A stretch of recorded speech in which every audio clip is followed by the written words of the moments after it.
سامعین کرام، آپ سن رہے ہیں ایک دلچسپ اردو جاسوسی کہانی جس کا نام ہے جاں باز۔ یہ اس سلسلے کی قسط نمبر 15 ہے۔ مجھے امید ہے آپ کو میری یہ کاوش پسند آ رہی ہوگی۔ آپ نے اگر ابھی تک میرا چینل کہانی گھر سبسکرائب نہیں کیا تو ابھی میرے چینل کو سبسکرائب کر کے بیل نوٹیفیکیشن آن کر لیجئے تاکہ آنے والی ہر نئی کہانی کی اطلاع بر وقت آپ تک پہنچ سکے۔ میں نے رضی کے علاوہ کیسر اور نمبر 2 کو بھی اپنے ہمراہ لے لیا۔ مسز ڈیوڈ ایک ادھیڑ عمر کی عورت تھی، وہ بیوہ تھی، اور جب ہم اس کے اوسط درجے کے گھر پہنچے تو وہ ایک نوجوان کے ساتھ خوش گپیوں میں مشغول تھی۔ میں نے تینوں ساتھیوں کو اس کے مکان کے قریب ہی موجود رہنے کا کہہ کر اس کی کال بیل دبائی۔ دروازہ ایک نوجوان نے کھولا۔ میں نے اسے ایک ہندوانہ نیا نام بتا کر کہا کہ مجھے مسز ڈیوڈ سے ابھی اور بہت ضروری ملنا ہے۔ نوجوان شراب پیے ہوئے تھا اور اس کے منہ سے دیسی شراب کے بھپکے نکل رہے تھے۔ اس نے مجھے کہا کہ تم نے ہماری محفل کے رنگ میں بھنگ ڈال دی ہے۔ کیا تم اپنی ملاقات کسی اور وقت کے لیے ملتوی نہیں کر سکتے ہو؟ یہ نوجوان یقیناً کرسچن تھا کیونکہ وہ صحیح تلفظ کے ساتھ انگریزی بول رہا تھا۔ ہوٹل سے چلتے وقت میں $10 والی ایک گڈی ہمراہ لایا تھا۔ میں نے اسے $20 دیتے ہوئے کہا، مجھے مسز ڈیوڈ سے بہت ضروری ملنا ہے، اور ان $20 سے تم اس سے بھی زیادہ رنگین محفل کہیں اور بھی سجا سکتے ہو۔ ڈالر جیب میں ڈالتے ہوئے وہ نوجوان اندر گیا اور 6-7 منٹ میں ہی باہر آ کر بولا، تم اندر جا سکتے ہو کیونکہ اب میں جا رہا ہوں۔ ہیو اے نائس ٹائم، یعنی اچھا وقت گزارنا۔ یہ کہہ کر وہ نوجوان چلا گیا اور چند لمحوں کے بعد ہی مسز ڈیوڈ کے ڈرائنگ روم میں تھا میں، جس کا انتہائی معمولی فرنیچر اور اس کی خستگی سے مسز ڈیوڈ کی مالی بدحالی ظاہر تھی۔ مقامی شراب کی 2 بوتلیں میز پر پڑی تھیں اور مسز ڈیوڈ شراب کی چسکیاں لیتے ہوئے سوالیہ نظروں سے مجھے دیکھ رہی تھی۔ میں نے اسی ہندوانہ نام سے اپنا تعارف کرواتے ہوئے اسے کہا کہ میں ایک ضروری اور اہم کام سے تمہارے پاس اس وقت آیا ہوں۔ کیا تم مجھے بیٹھنے کا نہیں کہو گی؟ بر صغیر کا کرسچن خواہ کسی بھی طبقے کا ہو، تہذیب اور شائستگی میں وہ اپنے ہم عصر ہندو اور مسلمانوں سے بڑھ کر ہوتا ہے۔ مسز ڈیوی تو اینگلو پاکستانی تھی۔ بڑے معذرت خواہانہ لہجے میں اس نے کہا کہ وہ اس وقت ایک بالکل اجنبی کو اپنے گھر میں دیکھ کر اور دیسی شراب کے نشے کے زیر اثر ہونے کے باعث رسیو کرنے کے آداب سے غافل ہو گئی تھی۔ مجھے اپنے سامنے بڑی بوسیدہ کرسی پر بٹھا کر اس نے مجھے مے نوشی میں شریک ہونے کی پیشکش کرتے ہوئے کہا، یہاں پر صرف یہی میسر ہے۔ میرے انکار پر وہ بولی، میرے والد انگریز اور ماں بنگالن تھی۔ والد تو میری پیدائش سے پہلے ہی سے انگلینڈ چلے گئے اور پھر کبھی واپس نہ لوٹے۔ میری ماں نے بھی عیسائی مذہب اختیار کر لیا تھا۔ جوان ہونے پر ایک اینگلو پاکستانی سے میری شادی ہو گئی۔ میرے شوہر مسٹر ڈیوڈ کا کھلنا کے کانوینٹ میں تبادلہ ہو گیا اور چند ماہ کے بعد ہی دریا میں تیرتے ہوئے وہ ڈوب گئے۔ میری مدد کرتے ہوئے کانوینٹ کی انتظامیہ نے مجھے یہاں ملازمت دے دی اور تبھی سے میں یہاں زندگی کے دن گزار رہی ہوں۔ آپ فرمائیں کہ مجھے کس کام کے لیے ملنا چاہتے تھے؟ میں مسز ڈیوڈ سے چند منٹوں کی گفتگو، گھر کی خستہ حالی اور نوجوان کے ساتھ اس کی مے نوشی سے بھانپ گیا تھا کہ وہ خاصی آزاد خیال ہے اور اسے پیسوں کی بھی ضرورت ہے۔ بلا وجہ ادھر ادھر کی باتوں میں وقت ضائع کرنے کے بجائے میں نے ڈائریکٹ اپنے مطلب کی بات کرنے کا فیصلہ کیا۔ $ڈالروں کی گڈی میں نے جیب سے نکال کر ہاتھ میں پکڑ لی اور اسے مخاطب کرتے ہوئے کہا، مسز ڈیوڈ، تمہیں پیسوں کی ضرورت ہے اور مجھے کچھ انفارمیشن چاہیے۔ تمہاری اور میری ضرورت پوری کرنے کے لیے یہ $، بہترین ذریعہ ہیں۔ تم میری مطلوبہ انفارمیشن مجھے دو اور اس انفارمیشن کے عوض میں $ تمہارے سامنے رکھتا جاؤں گا۔ جتنی زیادہ اور مطلوبہ اطلاع تم مجھے دو گی اتنے ہی $، تمہارے سامنے آتے جائیں گے۔ بولو، کیا تمہیں یہ سودا منظور ہے؟ مسز ڈیوڈ نے اسبات میں سر ہلایا۔ میں نے $10 اس کے سامنے رکھتے ہوئے پوچھا، کیا سونیا نام کی کوئی لڑکی تمہارے اسکول میں پڑھتی ہے جس کا نام شاید کچھ اور ہو لیکن اس کے بازو پر ایک پیدائشی بڑا گول نشان ہے؟ مسز ڈیوڈ نے انکار میں سر ہلاتے ہوئے کہا، ایسی بھی کوئی بچی اس اسکول میں نہیں پڑھتی۔ مزید $10 دے کر میں نے پھر پوچھا، تم کسی ایسی بچی کو جانتی ہو جسے یہاں کی مشہور شخصیت رفیق الاسلام کبھی بھی ملنے آیا ہو؟ مسز ڈیوڈ کچھ دیر سوچتے ہوئے بولی، میں رفیق کو جانتی ہوں۔ وہ ایک عیاش، بدماش اور عیار انسان ہے۔ میں اپنے شوہر کے انتقال کے بعد اس کی بدماشی کا شکار بھی ہو چکی ہوں، لیکن پورے وثوق سے کہہ سکتی ہوں کہ وہ سکول یا ہاسٹل میں کسی سے کبھی بھی ملنے نہیں آیا۔ میں مایوس ہو چلا تھا۔ میرا آخری کارڈ سونیا کی تصویر تھی۔ یہ قریباً سال 2 سال پہلے کی تصویر ہے۔ کیا تم نے اس تصویر والی لڑکی کو کبھی دیکھا ہے؟ یہ کہتے ہوئے میں نے مزید $20 ٹیبل پر رکھ دیے۔ مسز ڈیوڈ نے غور سے تصویر کو دیکھتے ہوئے انکار میں سر ہلا دیا۔ میں مایوس ہو کر اٹھنے ہی والا تھا کہ یکا یک مجھے ایک خیال آیا۔ میں نے پھر $10 میز پر رکھتے ہوئے پوچھا، کانوینٹ میں کم سے کم کس عمر تک کے بچوں کو داخلہ ملتا ہے؟ کم از کم 4 سال کے بچوں کو۔ مسز ڈیوڈ کا یہ جواب سن کر میں مخمسے میں پڑ گیا۔ سونیا بقول رانی 11 روز کی تھی جب رفیق اسے اپنے ہمراہ لے آیا تھا۔ دیگر اہل خانہ کے باعث وہ اسے اپنے گھر میں تو رکھ نہیں سکتا تھا، پھر اس نے بچی کو کہاں رکھا تھا؟ مسز ڈیوڈ کے مطابق تصویر والی بچی بھی کانوینٹ کی طالبہ نہیں تھی، حالانکہ تصویر میں اس نے کانوینٹ کے سکول کی مخصوص یونیفارم پہنی تھی اور اس کی شکل بھی ماں سے بہت ملتی تھی۔ اس کا صریحاً مطلب یہ تھا کہ بچی زندہ تھی اور اسے کانوینٹ کی یونیفارم پہنا کر تصویر اتاری گئی تھی۔ مجھے ذاتی طور پر علم تھا کہ اس دور میں پاکستان میں مسلمانوں کا کوئی ایسا ادارہ اور تنظیم نہیں تھی جو نوزائیدہ اور لاوارث بچوں کی پرورش کی ذمہ داری لے۔ جناب عبدالستار ایدھی پاکستان میں اس نیک کام کے بانی ہیں۔ البتہ بھارت میں عیسائی اور کئی ہندو ادارے یہ کام کرتے تھے۔ بچی کا نام سونیا ماں کا نہیں بلکہ رفیق کا رکھا ہوا تھا۔ میں نے مسز ڈیوڈ سے پوچھا کہ یہاں کوئی ایسا ہندو یا عیسائی ادارہ ہے جو لاوارث نوزائیدہ بچوں کی پرورش کی ذمہ داری لے؟ مسز ڈیوڈ بولی، ہم تو پروٹیسٹنٹ عقائد کے ہیں۔ یہاں کیتھولک چرچ کے زیر اہتمام ایک مونسٹری یعنی خانقاہ ہے جو لاوارث نوزائیدہ بچیوں کی پرورش کر کے انہیں نن بناتی ہے۔ میرا دل کہنے لگا کہ سونیا کا پتہ مجھے اس مونسٹری سے چل سکتا ہے۔ الجھن صرف یہ تھی کہ اس خانقاہ کے اندر میری پہنچ اگر ناممکن نہیں تو بے حد دشوار ضرور تھی۔ دوسری بات یہ تھی کہ ان خانقاہوں میں پرورش پانے والی بچیاں اور عورتیں سر سے پاؤں تک اپنے جسم کو ڈھانپے رکھتی ہیں، جبکہ سونیا نے کانوینٹ اسکول کا اسکرٹ پہنا ہوا تھا۔ مونسٹری میں جسم اور سر کو ڈھانپنے والا مخصوص لباس پہننے پر سختی سے عمل کیا جاتا ہے۔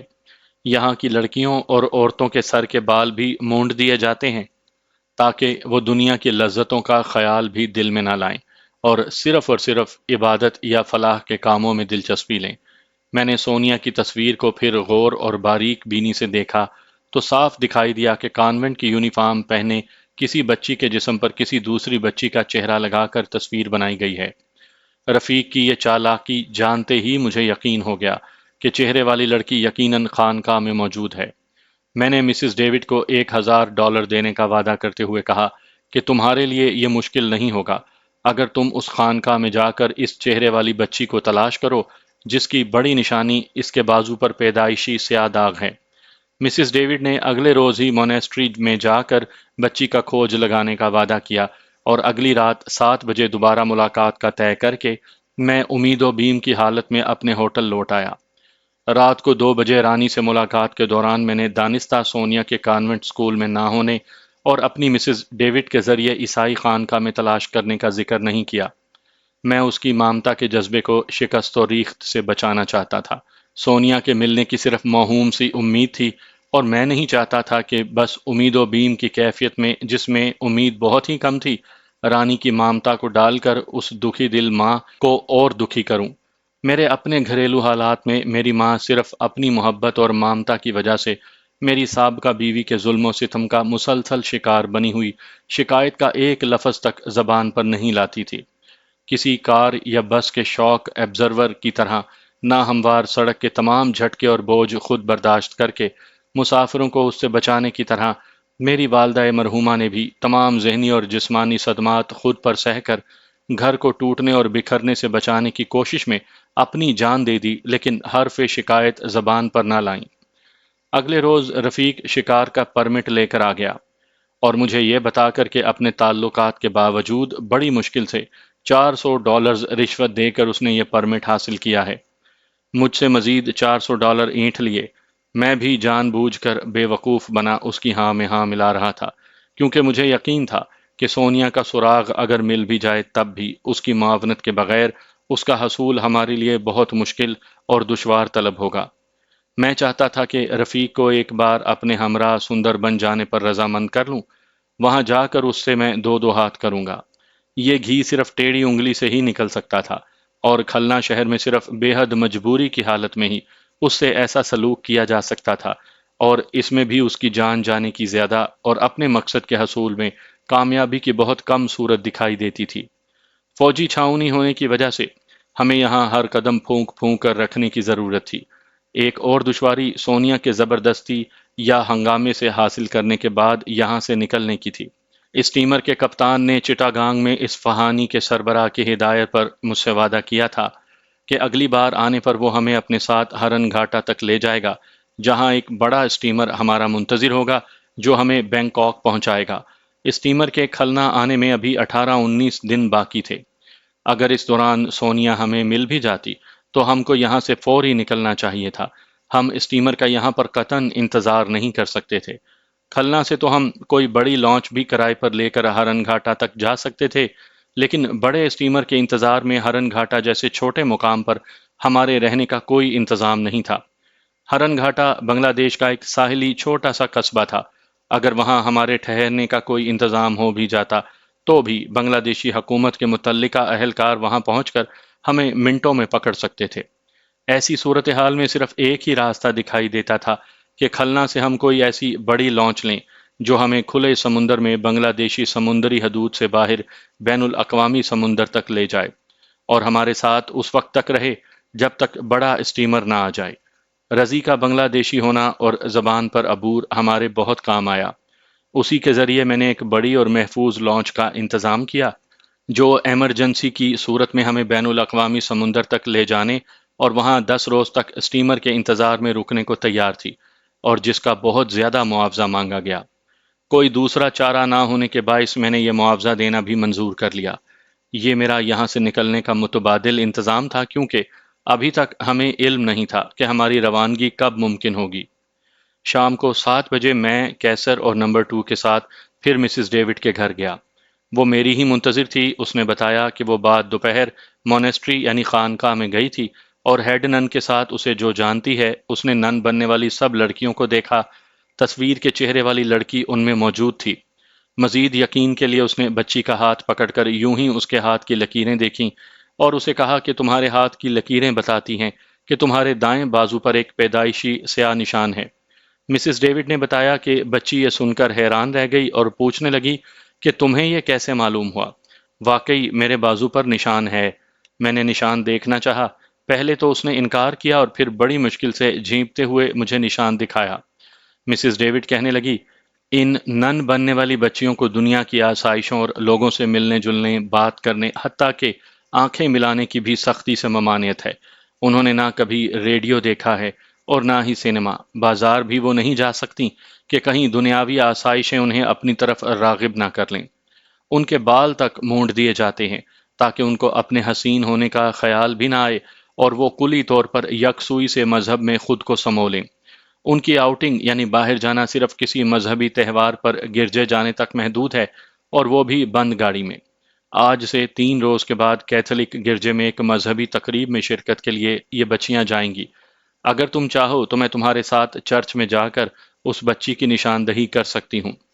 مسز ڈیوڈ تو یہ کہہ کر چپ ہو گئی اور مجھے بہت بڑی الجھن میں ڈال دیا۔ بچی کو دیکھنے اور اسے نکالنے کا موقع صرف گرجے میں یا ان کے واپسی کے سفر کے دوران ممکن تھا۔